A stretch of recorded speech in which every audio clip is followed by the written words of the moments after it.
Hey, what's up? There's this whole what am I even saying? I don't know, but four whatever years ago, Dad died, and for me, I don't know if to anyone out there who's lost family member, parent, or anyone close, it feels like my life, in a sense, restarted from that point.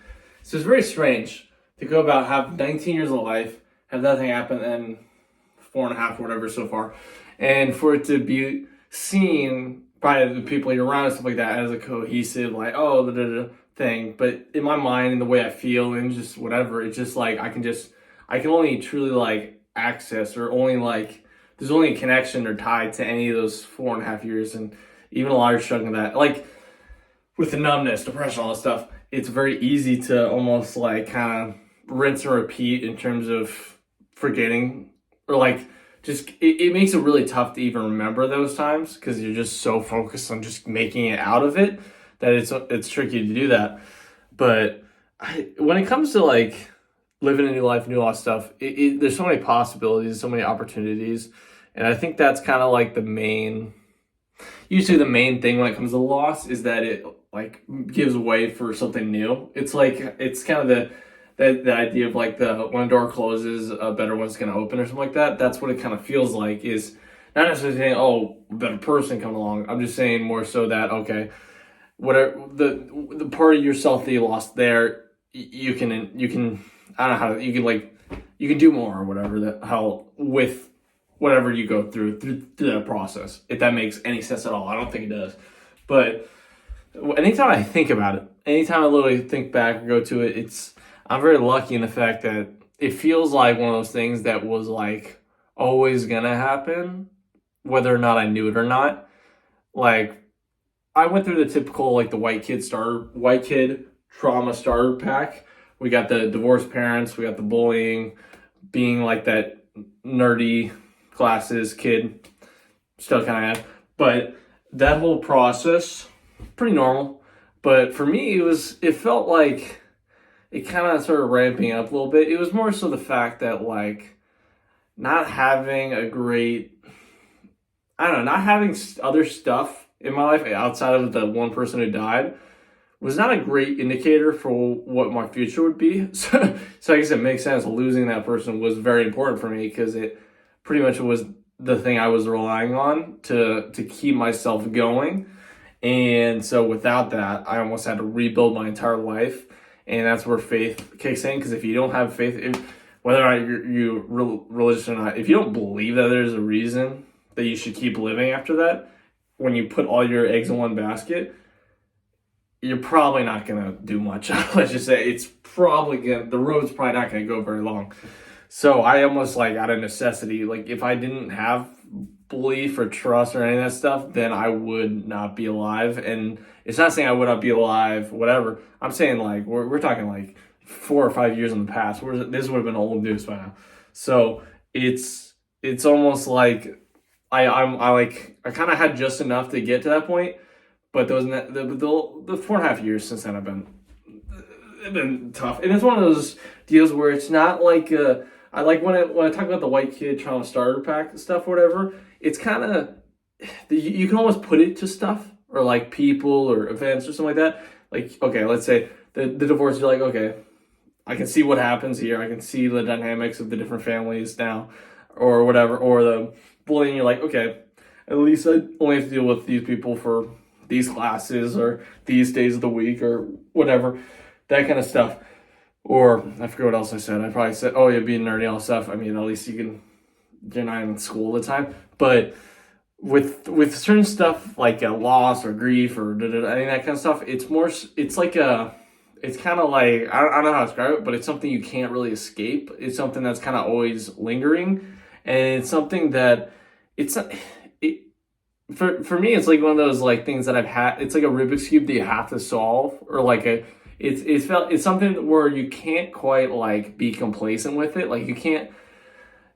To anyone out there who's gone through grief, loss, whatever, depression, all that stuff.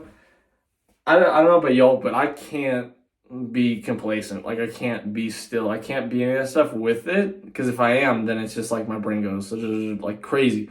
It's a necessity to be doing stuff or to be pushing forward or doing X, Y, and Z. And for me, it's been through just failing over and over and over and over and over and over and over and over and over, just constantly, just failing, but failing forward. Like obviously they talk about failing backward, failing forward, but like just kind of like failing and be like, you know what, that didn't work. Okay, let me try this or whatever.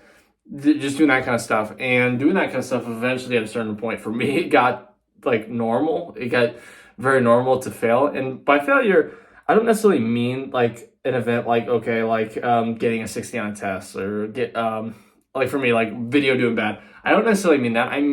That is definitely in the same ballpark. But what I'm saying is like you kind of put your hope or expectation or whatever into something or belief. Like you think something can be something and it doesn't end up being that thing. It's that kind of rejection, that kind of like, I don't know how else to describe it, but when that kind of thing happens, that is like super heartbreaking. And when that stuff happens, that really feels like the failure. And it's not necessarily that it's anything wrong, and that even that it's and it's like looking back, you like in my life, it's the best case scenario is to have that thing rather than it succeeding. But I see that as true failure because it's almost like it's like you literally cannot access or cannot experience the things that you were looking or like that you're hoping towards or you're believing in. Like it's like the equivalent of like thinking you see the light at the end of the tunnel, and turns out it was just like I don't know if you've seen the Looney Tunes stuff, but like that it was just like a wall or whatever. Like it was just painted on, like it's not an actual light or whatever. That's kind of what it feels like a lot of times with this thing that I'm talking about or whatever. I don't know if you all have experienced it, but when that kind of stuff happens,